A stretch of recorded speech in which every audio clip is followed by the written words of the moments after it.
Now, I'm no expert on this, and I'm sure you'll find far better videos by qualified people on YouTube helping you through these different stages if you're interested. But I thought I would just give a little bit of a glimpse of how I work in terms of manipulating photographs, specifically where I want to place an image of myself or Anja onto another image. And I'm just discovering with AI. So this is very much a learning experience for me. But the first thing is to create a cutout image that can be used in AI or dropped onto another photograph, superimposed on top of another photograph, for example, using a service like Canva. Now, I am going to be talking mainly about my experience, which is using a Mac here, although I will put some links as best I can find them. I don't have great experience with these to similar tools that are available for Windows on a PC. And I'm also going to be mainly focused on the tool I'm familiar with for creating a cutout on the Mac, or two tools, in fact. Keynote, which is the Apple version of Apple product that's very much like PowerPoint, and also Preview, which is a very simple photo editing tool available on the Mac for free, I believe, as standard. Again, there will be similar tools, I'm sure, available on Windows, but you may need to do a little bit of Googling to find those beyond what I've found online. We will have a very brief look at PowerPoint, at least the version I have on the Mac. I'm not terribly sure if it's identical. It probably is very similar if you're using Windows, but I'm not very au fait at using that tool. So we'll just have to see how we go there. It'll be a little glimpse of what you might be able to do there, but might take a bit of practicing. So let's start with, and there's really, I think, three main stages to this. One is working with your photograph to actually create, if you haven't photographed against a solid color background, doesn't have to be green, but it needs to be a contrasting color to the colors that appear in your own image. So if I was shooting green screen video of myself right now, I've got a very light shirt here with some greens and grays on it, for example. There's obviously the skin color, a little bit of graying hair, maybe. Sometimes it's brown and black. A little bit gray recently. I would probably choose a very bold, dark color, not a black, I don't think, something like a blue, or maybe a very dark green, but not one that's going to clash with, I don't know if you can see these sort of colors here, greenish ones here. I've even got green on my poppy. So the three stages are to do this cutout, then to get rid of the that background color. So you've essentially got a transparent image that can be dropped onto another photograph, and then either to work with superimposing or with AI. And that's an area that I'm learning at the moment. So very much a beginner's piece on that in terms of my own knowledge. So the tool I generally use, as I say, there will be alternatives, is Keynote for this first step. And let's see how that works. So I have one little image already set up here. Hopefully you can see that. What I want to do is to be able to create essentially a mask around the image I want to cut out. I'm not going to be too worried about being very precise. I mean, if you were doing this very professionally for an advert or something like that, then you would really home in on the detail, and you'd want to zoom in. So I can zoom in any sort of level I want. I get really detailed, but I'm going to be working at a very sort of this sort of level. At some level I can sort of see what I'm doing, the whole picture essentially. And I'm not going to be too worried about going around every single little hair and things like that. A little bit of cropping here. That's partly because I just personally don't want to spend too much time doing this. So what we're going to do is insert a line from the menu here. And the option I want from the drop down insert line is draw with pen. Select that. And then here, I'm just going to start anywhere and you probably can't see this, but there's a very fine line being drawn. I'm just very roughly, and I'm not really worrying about where I'm cropping, going over, very roughly marking out the main points where there's a bit of a shift in direction. And then I'm going to go right over to the edge of the page as much as I can. Doesn't matter if I go right to the edge, round to the top, back to the middle, and then I'm going to go back to the original point. And when I click there, this has connected. If I actually change the color here, because it's a black against a green, if I change the color of the line, you might be able to see the line there. Now, actually, whatever tool you're using, you want to get rid of the color. So actually, I don't want a color for this line. It's going to make it a little bit more complicated when we want to get rid of it. So what I'm going to do here on the format menu is where I get this option border, click on where it says line, and rather than line, I'm going to say no border. There we go. The line disappears. Also, I now want to, I'm going to click off and click on this whole shape again. And at the moment it isn't filled in, but I actually do want to fill it in. And I'm going to say, it's chosen the default color there. I want this to be, was that the color I chose? Might have been that one.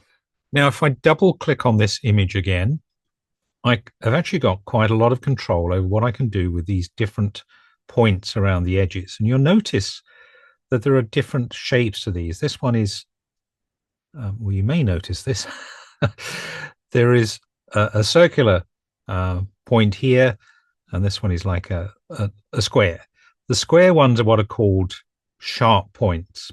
So if I move a sharp point, you'll see the whole of that greened out area moves with it in a very angular straight line way. So these are really kind of the points I want to have at the change of direction in my picture. The circular ones, which will start to appear when you move your cursor to a different part of the line, allow you, there's one, to, let me just show you, create a little circular, rounded shape. And you can add more. The more I move my cursor around, the more I can move in to get some detail. I might want to do something there. As I say, I'm not going to be, lost my connection there. Not going to be too worried about how closely in I come, whether I get precisely the edges right. But I'm basically just going round and clearing that picture. You can click on this line, and with the right click, you can create new points. If you want to create a new sharp point, I didn't do that very well. Make a sharp point. So that one there is currently smooth. I want to make it sharp. There you go. And again, if you zoom in, you'll begin to find that you can create additional points if you want to, just hovering the cursor around. I do want to get this to a certain point. I'm going to move these sharp points out a bit. So I've got a nice border area that I can work with. You'll notice I didn't go right round. I didn't encircle the whole picture. Otherwise, when you come to fill, you would fill your image, my image in this case, as well. So I'm actually doing this in 2 stages, starting off where I left off, as it were. I'm going to do this incredibly roughly, just to show the effect. Come right out, over to the side, back again. Exactly the same process before. I want no border where my line is. And I'm going to click on my shape that I've just created, color fill. And hopefully, as it did, it remembered the color that I wanted last time.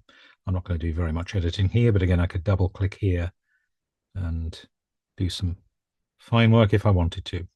Now I have a picture that has a border. I'm going to zoom out on this one. So where are we? It's on the view option, isn't it? Or if you know your shortcuts, zoom out. There we are. I've got a picture. Essentially, I want a green border all around. It might be here that I wanted to add in a rectangle at the bottom just to be safe about what I'm going to be cutting out. You can do this sort of thing. You can fill in change the color again. Was it that one? Nope. That one, I think. There we are. Make sure it's the same color. So if I wanted to cut out and really get to the bottom of my headshot there, that's what I would do. And then I'm going to capture the screen, create a screenshot, so create an image file.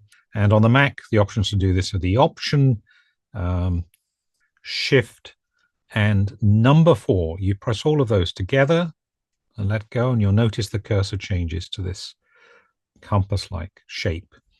And then you just lasso the area you want to select, and that has gone away and created an image for me, an image. We'll come back to that in just a second.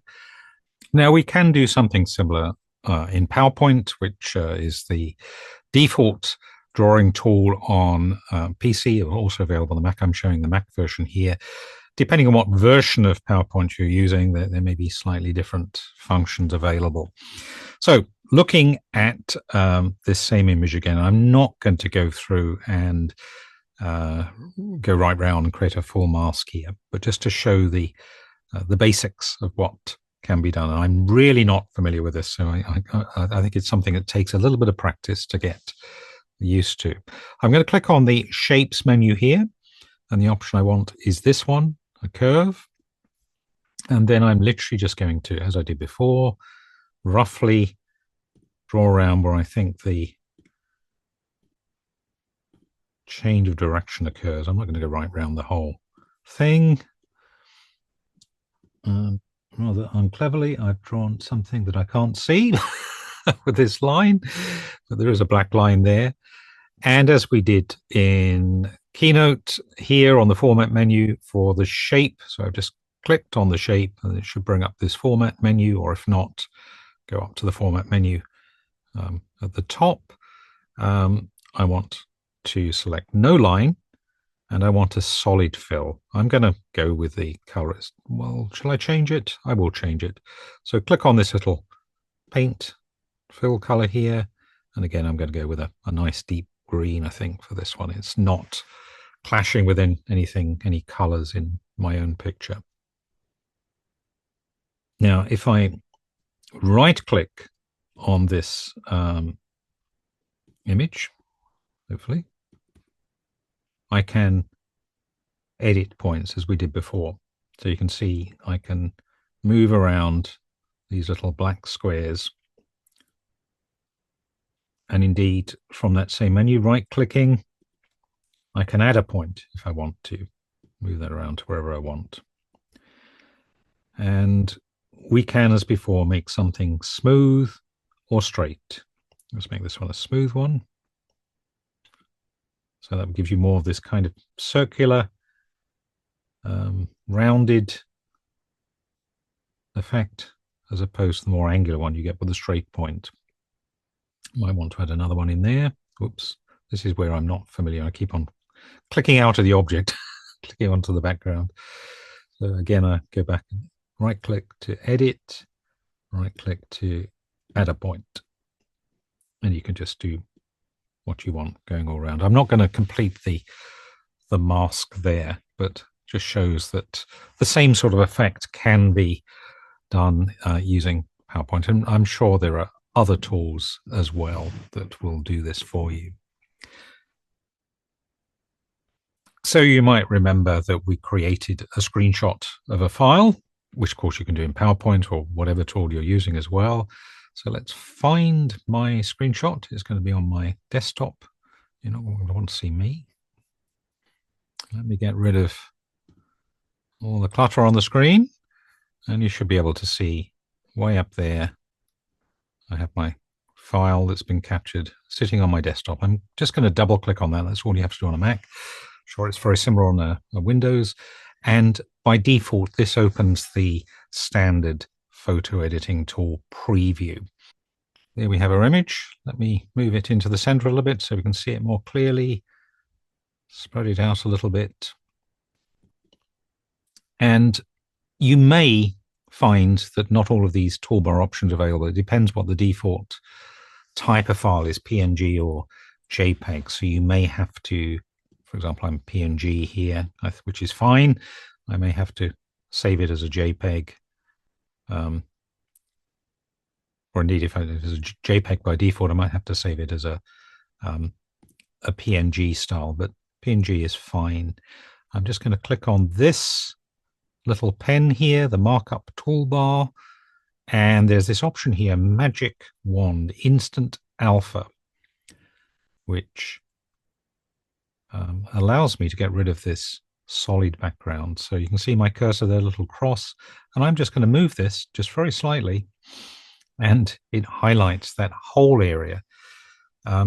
Now, if I hadn't used a contrasting color, it might get a little bit messy. So you might have to be very careful in terms of the control you use here, moving very, very slowly and just cutting out different bits. But because we've used this nice, bold color, that's not a problem. It's selected all of that green, and all I'm going to have to do is click delete. There it goes. And then I can save this file to whatever format I want. I've just saved it in its default format. And we have a cutout that is available to use in Canva or in a photo editing tool, or using AI to put this into some other context. Now, I'm not very familiar with the tools available on a PC. Some of them may involve a charge. There may be free tools available. One service I did pick up on in a quick Google search, which is what I suggest you do, is called Pickwish. So there is their website, pickwish.com, which includes this background remover. And as far as I can see, there is a free version of that available that at least allows you to manipulate up to, I think, about 12 photographs a day before you have to start paying. But there may well be many, I'm sure there will be many other services available either online or as software on the PC. But on the Mac, the preview is available as standard, I believe, and is a very good tool. So let's see what we can do with this photograph in Canva, for example, just very briefly. So I have an account set up with Canva, a free account, which you can do very, very easily. This is the home page, and I'm going to choose, well, I'm going to create a YouTube thumbnail. There's all sorts of other templates you can use here. Blank screen's all I want. And what I want to do first of all is upload my photograph. So that's an option here on the toolbar over to the left. It's a photograph that's up there on my desktop at the moment. There we go. That's the one we just created, uploaded, ready to use. And I'm going to choose a photograph I want to put this against. So scrolling down this left toolbar, I can do anything, can't we really? Let's just choose something. You can obviously search, I don't know, park scene or something like that. Park. Let's see what that one comes up with. If you don't have a paid account, wherever you see this little crown symbol Pro, you have to pay for the image. You can either do that on a pay-as-you-go basis, 99 cents, where one doesn't exist, as here. It's probably not the best scene for my headshot, but I'm going to choose it. You don't have to pay for this. So I'm going to resize this so it fills the whole page that I'm going to download. And then I'm going to click again on the Uploads button where I can see photographs I've uploaded. Simply click on that image of myself. There we are. Position that, scale it as I want. And there are even options here if you wanted to, where you can change the color tone. So filters of the different colors. If I wanted to make it slightly darker color, it might not be very obvious. That's quite a more obvious one, like bearing a suntan in that case. There's all sorts of other images here as well, cooler ones, different shades if you want to do that as well. And then simply to download this picture, click on the share button, download. I only have one photograph in this set. You can add pages, and if that was the case, it would ask you to choose which page you want to download.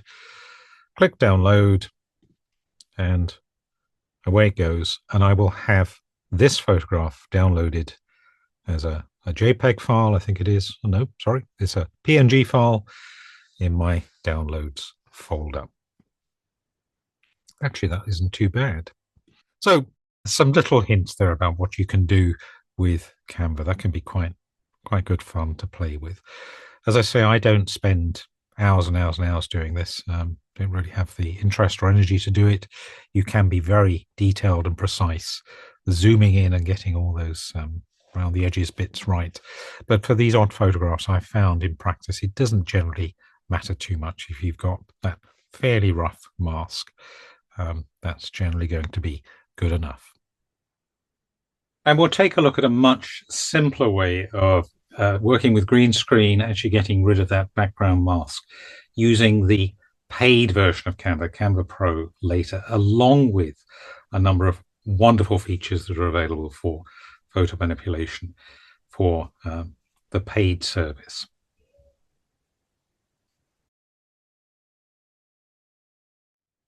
So moving on now, for those who'd like to try their hands at a little AI processing, this is where we can take a machine-generated or software-generated impression of ourselves based on a range of images that we've uploaded for the machine, the software, to learn, to be trained in, and to create its understanding of what this person looks like.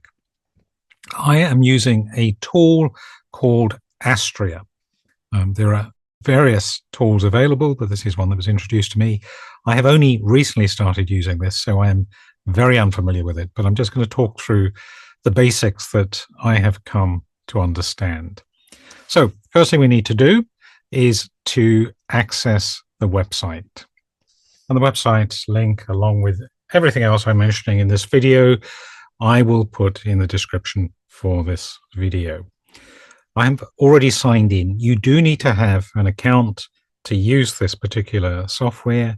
It's free to sign up. However, there is a charge for the processing and use of images. I have an account already set up with some balance on it. I can add to that balance if I require. And it's probably a good idea to have at least $10 on here to get you started with some playing with different images. Most of the processing isn't expensive. It's probably going to cost a couple of dollars for a pack of images, but you will need to have some money on account to start doing this. And indeed, you'll be prompted to do that when you first set up an account. So what we want to do, first of all, is to create what's called a tune. I've already created a couple, but I'm going to go through the process of creating a new tune, or what's more precisely known as a fine tune. So this is a model that the software is going to use to get to know what, in this case, Anja looks like. I'm going to click on this button here, new fine tune, and give it a title. So let's call this something like Anja's new look. We also have to enter what's known as a class. This is something that will, a keyword, if you like, that will appear in the prompt that we're going to write. So the prompt is actually telling the software what we want to do. So I might say something like, put Anja in a restaurant scene. And a class in this case would be, for example, woman. Which is one of the drop-down options here. You don't have to select from the drop-down options. You can create any object that you like. But this will make a little bit more sense when we come to look at what a prompt is and how that's used. Next option is to select files that I want, image files here, photographs that, now actually before I do that, let me scroll down the page, because there is a little prompt here illustrating good and bad examples. I won't go through the detail because you'll see this when you come to play with the software yourself. But essentially, good examples here are headshots, shots from the waist or shoulder up, looking directly at the camera, and very clear, actually not cropped, bad lighting and so on. So fairly obvious, really. I've already packaged together a series of files. There they are, straight in the folder. I have them ready. It's recommended that you upload between 4 and 16 images, although I think there is a maximum of 30 and a minimum of 2. I actually haven't started the process of uploading yet, and it's not terribly obvious if you're just looking at the top part of the screen. I have to scroll down again, and this is where we find the Create button. This will take some time to process. It's not unusual for it to take an hour or more, perhaps depending on how fast the internet is going, how many images you've uploaded. Potentially it can take even several hours. But fingers crossed, it's not going to take me too long today. And in the meantime, the software takes me to this landing page. This is where I'm going to actually start entering a prompt, saying how I want this information to be used. So we have 2 elements. Well, we have 3 elements here. We have the actual cursor prompt, as it were, itself. It's more than a cursor prompt, but I don't really understand all the technology. But we need to leave this bit in here, this bit that says Laura with a number after it. And the other 2 aspects that we're going to want, 2 elements we're going to want to make sure appear in our prompt are this code, what's called a token, which identifies the set of photographs that we've uploaded, the model that's been created from that, in terms of how Astria sees it. So Anja's new look is given this code OHWX, and the class name woman. Those 2 words, the token and the class name, need to appear in a prompt. A prompt is as basic as a phrase or a sentence that describes what it is we want to do with that information, where we want to put Anja, what kind of scenario. Now, it is definitely the case that this is a system that likes detail.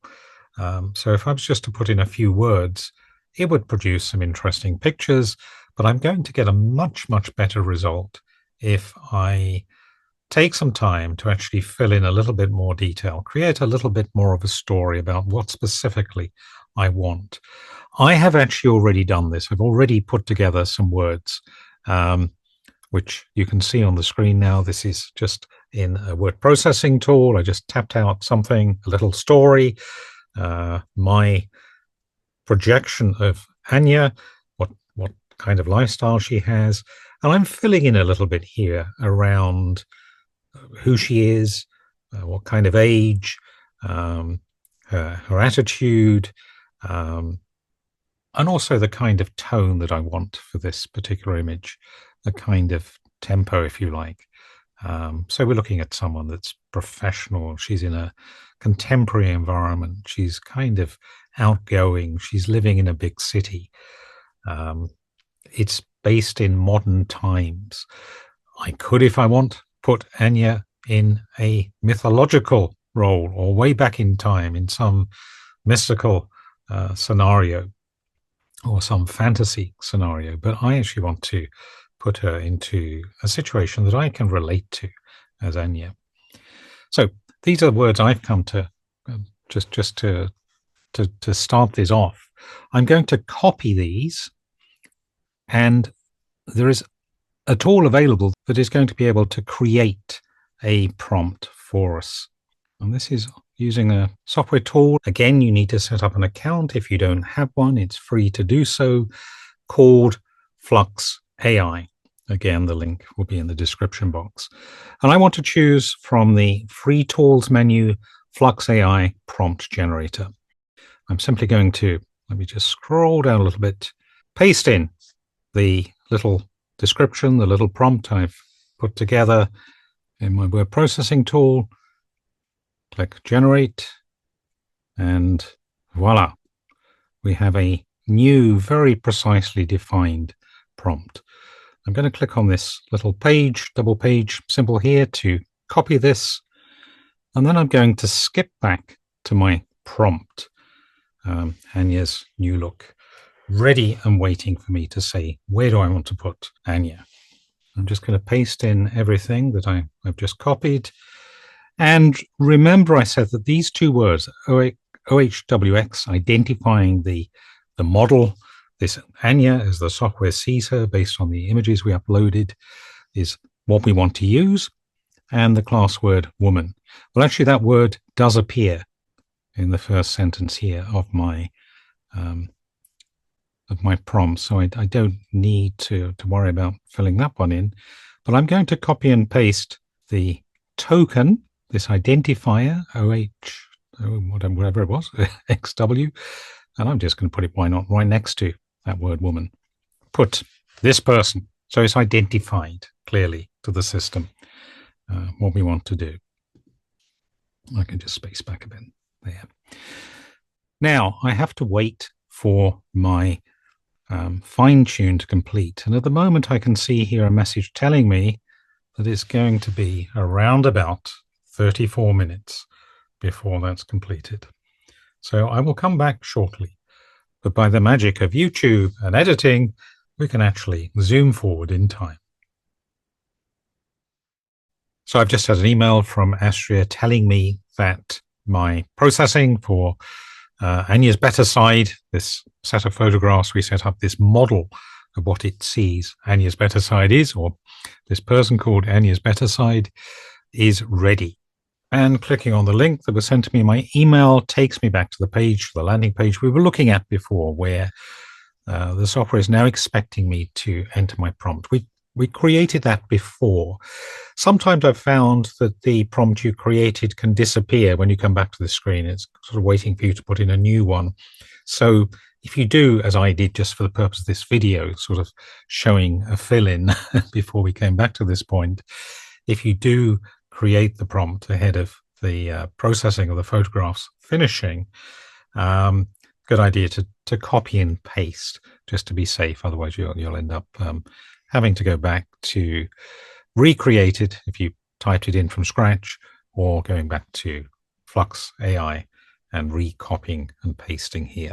Remembering again to make sure we've got our code word, our token, and our class word in here. So we're tying this request we're going to give to Astria to create images based on this prompt to this set of images, Anja's new look, this model, this picture that the software now has of Anja in this category. I could click on advanced here.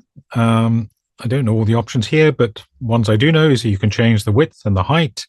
If you're daring, you can actually take part in the beta test version, the latest version, going through testing of the new software.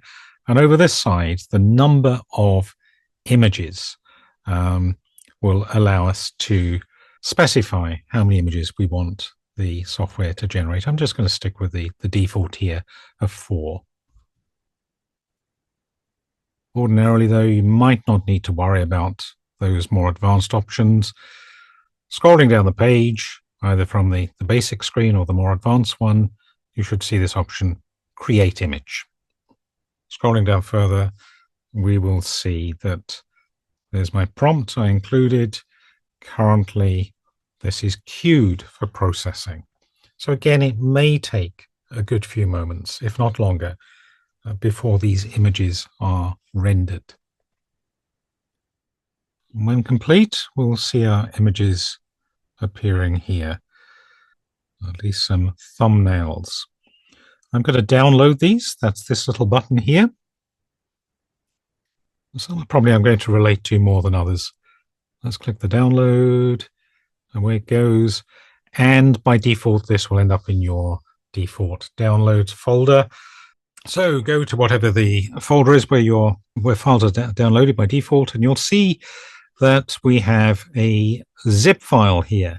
That's a compression of the 4 images. On the Mac, all you have to do to uncompress this file is to double click it. I'm not too sure how it works on Windows, but it's probably very similar. This then creates a new folder of the same name. And if I open this up, I can see my images saved here as JPEG files. So 4 interesting images. 3 of them I think I can relate to, picture myself in very clearly. I'm not so sure about the 4th here. That's the nature of this kind of exercise. It is a bit hit or miss. But it also, I think, brings home this idea of fine tuning. So maybe if there was something about the, I don't know, the body shape or the age profile that I didn't like with these images, I could fine tune that prompt, that set of words, those sentences that I used before, and try again and see what other images might be created. I have very little more, I'm afraid, that I can offer in terms of Astria's capabilities. I'm sure there is far, far more that it's capable of beyond what I've demonstrated here. I know, for example, that you can select so-called curated packs. You'll see this when you log into the system, when you have an account, and you can just click on an image or set of images, a pack of images that someone else has created, and as it were, crib their prompt and apply it to your own set of photographs. So we could take Anya's new look and put her in a medieval situation, medieval banquet or something like that, or a Halloween costume or whatever. That's fairly intuitive. I've actually managed to use that just by clicking on these images. It will take you through a fairly simple process for applying your own images, uploading your own images. But I'm sure there's much more to it.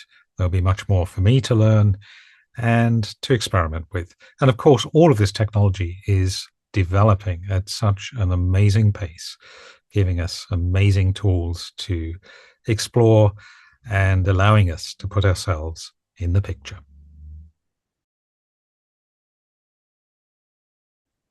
Now, just one final thing to show, which again is very new to me, I recently discovered, where we can actually play with manipulating images. And this is to look at 1 or 2 of the really quite amazing features that are available in Canva if you have a Pro subscription. I'm in the trial stage at the moment. You can go on the trial for, I think, 30 days for free before deciding whether you want to become a subscriber. I'm actually using Canva quite a lot, so I may well end up becoming a subscriber, but I'm just experimenting at the moment and looking at different features available. A couple I wanted to introduce today. So I'm back in my Canva account. I've created a fresh page here. I think I'm using the YouTube thumbnail template. I've been doing some photographs manipulation using the theme of tennis. I have already a transparent image, or indeed a few images of Anja in tennis mode uploaded to Canva. And I'm going to see if I can find an image that I would want to put Anja into. Here we go. Let's go with this one. I just searched on tennis players underneath the photos option. I'm going to scale this to a certain size, fill the whole screen there. Yeah, she looks a little bit young to me. So I'm going to want to actually edit this photo so I can actually substitute this delightful lady with Anja. And what we have to do there, perhaps she's with a coach, I don't know exactly. Let's click on edit. And here I want to use this facility in Canva's Magic Studio called Magic Eraser. Gives you the option to control how precise you want your brush size to be. I'm not too worried. I'm just going to take the default. To scroll out slightly because I can't see the whole picture there. And then with this paintbrush, I'm just going to paint over, essentially, the image I want to fill with Anja. Anja's taking the place. So I'm going to take out this. Right. Doesn't have to be absolutely precise, I don't think, especially at the level of quality I'm operating. And then we just fill in. I'm just holding down, scrolling, not scrolling, just holding down the cursor, dragging all around until that is completely filled. Then you'll notice this option Erase appears on the left-hand panel, which I will click and allow Canva to do its work. Takes a moment or two to do this. And it might be I've not done a perfect job first time around. I might find there's a few little bits that need some tidying up. So I might need to zoom in, perhaps choose a finer paintbrush to actually be a little bit more precise with my erasing. But just to demonstrate the principle here, there is a little bit remaining there, I think, but at the bottom, but I'm not going to be too worried by that. Now what I can do is find one of my transparent images of Anja, which is in my uploads folder. There we go, there's one. And we will bring Anja into the picture. I'm going to need to resize so it looks accurate. That's probably about it. Certainly I would want to do a little bit more tidying up if I was going to use this image, but just demonstrating the principle there. Now, another wonderful advantage of Canva Pro is that it takes out all of the pressure of removing the mask, the background for an image that we want to make transparent. We have that facility available literally at the click of a button in Canva under the Pro option. Let me show an example here of a photograph that I've uploaded. This is a recent one. I'm not going to worry too much about filling the screen. This is a portrait size anyway. This was taken in Cindy's studio at Boys Will Be Girls in London. And I want to get rid of, much as I love being there, the background. So I have a transparent image of Anja. So I'm just clicking on the image, and you'll notice right away that the option here, background remover, one of these magic tools, is available. So we'll click on this option. Voila. It literally is a click of a button and that background disappears. I have a transparent image. And I can choose a photograph, for example. Here I've already sorted out some of a lounge kind of scenario. Let me choose this one. And I want to make the background for Anja. So let's size that. I'm going to need to position this so the photograph is at the back. And there we are. And of course I can resize and reposition the image of Anja within this particular background and add other elements as well, other transparent elements. So a wonderful facility there that can save a lot of effort if you are doing a lot of work with green screen. Now the magic background remover also works with a video. I've got ready with a background slide that I want to use, and I've uploaded a video in exactly the same way as you'd upload an image, just clicking on the upload files, selecting the video, in this case MP4 file that you want to use, and I'm going to select the one that I've uploaded. There we are. This was at Cindy's studio a couple of weeks back. And as before, with a photograph, a still, we just click on BG Remover. There you go.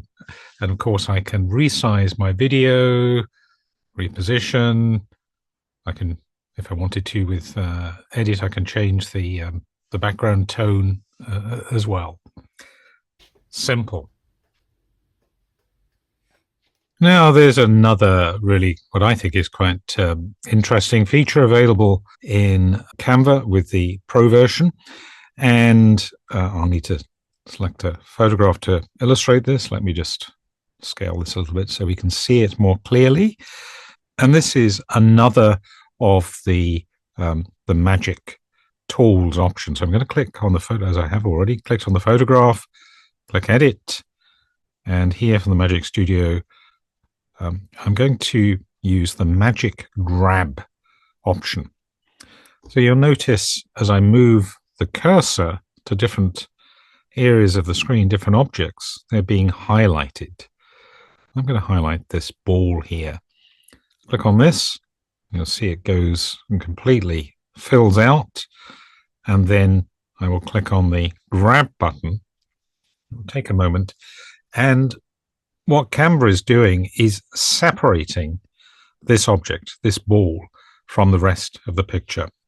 You can see it's now been selected, and that enables me to grab it and move it around if I wish. And I have options to scale the ball if I wish. And even if I click the delete button on my computer, I can delete it.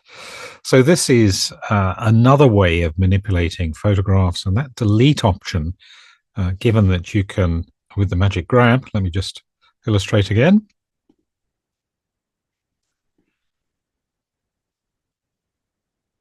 You can actually select a whole person to grab, and therefore you could delete individuals from pictures, from stock photographs. So it's another useful tool, I think, to use in photo manipulation. Just running through very quickly an example again of the grab facility. What I want to do here, this is just to illustrate how to put yourself in the picture and do a little bit of manipulating with it, is I want to substitute Anja for one of these lovely ladies here. I'm going to choose the one on the right. For whatever reason, I think it's just the photograph I've got of Anja that I think might fit in particularly well there. So I'm going to select the image as before, select to edit, and as you may remember, we want to use either the magic eraser or I'm actually going to use the magic grab in this case. Whoops. So hovering the cursor over the objects I want to grab. There we are. They're highlighted. Click on grab. I shall come back in a second after that's done its work. So the object, this particular lady, has been separated. Lady and her racket has been separated from the rest of the picture. I'm just going to delete this picture altogether. I don't want to move it, drag it elsewhere on the picture. So I'll hit the delete button on my computer. There it goes. Now, actually, while we're looking at grab, I also want to separate, as will become apparent from what I want to do with this particular photograph, this lady as well, separate her from the rest of the background. So again, I'm going to select the object and grab this lady. Sometimes you have to move around a little bit with the cursor to select everything that you want. I don't think I'm selecting this as well. There we go. Click on the ball as well and select grab again. I shall come back in just a second after the processing is done. There we are. So this is, again, separated from the rest of the picture. I could move it around, resize it, do what I want with it, flip it. So she's looking the other way, or even upside down. That wouldn't be very clever, I don't think, but you can do that, and you can turn it to all sorts of angles as well. But I'm going to leave it as it is. You'll make clear why I've separated this from the rest of the picture in just a second.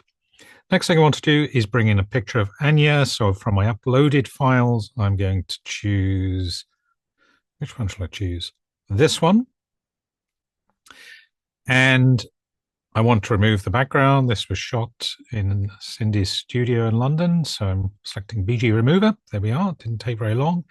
And then I want to drag and resize this picture to be roughly the same size or look as though it could fit alongside this other lady.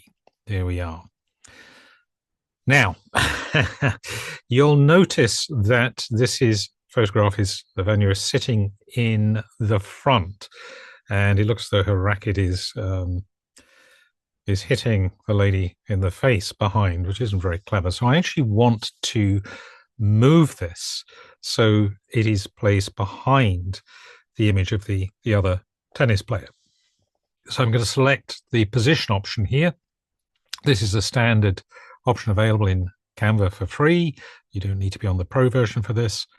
And then we can choose whether we want to send it right to the back, which I don't, because that will put it behind the background image as well. I just want to send it one space, one level backwards. There we go. So that looks a little bit more realistic. I can move it a little bit if I want to move this down. And also, whilst we're on edit, again, select the edit, I might want to, and again, this is a freely available option, change the color, the tone of Anja. Looks a little bit too, what's the word? Too in the sun, maybe. So I want to lighten the tone there. That's one of the filters. And which one should we choose? We'll choose a lighter one, perhaps. I'm going to go with Astro. Just for no, maybe that doesn't look quite right. Let's try polar. Play around with these till you find one you like. Let's stick with that one there. And there we are. We have a manipulated photograph that's combined a number of different functions available in order to create something that looks relatively realistic, hopefully. So I can see myself probably signing up to Canva Pro. It's not particularly cheap, but I think if you're using it quite a lot, as I am, for various projects, creating posters and print options and so on, and particularly unlocking all of the premium images there, it may well be worth considering. You might just like to play with the trial, and there may well be, I'm sure, other similar tools and software available if you go hunting for them. But Canva seems to do a very good job with these magic tools. So plenty we can do to put ourselves in the picture.